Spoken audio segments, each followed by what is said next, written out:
Donc aujourd'hui, thématique numéro 1, comment calculer son métabolisme de base et ensuite appliquer un déficit calorique. Pour toi qui sais déjà comment appliquer un déficit calorique, bouge pas parce que je te donne un autre conseil dont tu n'as peut-être pas connaissance et qui va te permettre de faire encore mieux les choses, encore moins au hasard. Donc je vous accompagne pas à pas, je vais vous mettre les screens sur comment calculer votre métabolisme.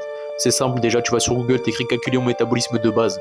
Ensuite tu vas tomber sur ce lien là, tu cliques dessus, ils vont te demander tes données, poids, taille, âge, etc. Donc tu rentres les données, tu vas obtenir un certain montant, moi il est à 1600. Comme j'ai un mode de vie assez actif, je dois être à 2003, 2004, 2005 comme ils disent, tu vois, mais je dirais plus 2003. Une fois que tu as ce chiffre, tu sais quel montant calorique te permet de maintenir ton poids. Ton objectif, ça va être de maigrir par exemple. Je vais pas aborder l'histoire de prise de masse, surplus calorique, là je suis là pour aider les gens qui veulent perdre du gras. Toi, tu as un montant qui te permet de maintenir ton poids, tu veux perdre du poids, donc tu vas appliquer un déficit. Deux manières d'appliquer ce déficit, soit de une, tu augmentes ta dépense, soit tu diminues ton apport, donc tu manges moins. Donc concrètement ça donne quoi? Moi je veux maigrir, j'ai une maintenance à peu près à 2004-2005, je vais consommer 2300 tous les jours, pendant une semaine, pendant 2 semaines. Si je vois que je perds du poids, je continue sur cette lancée, j'ai pas besoin de creuser plus que ça.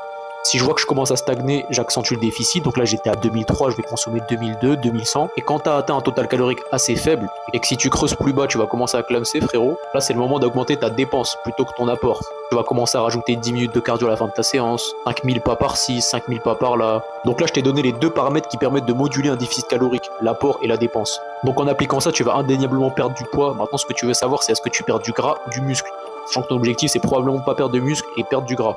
Tu vas mesurer ton tour de taille, ton tour d'épaule, ton tour de pec et ton tour de bras.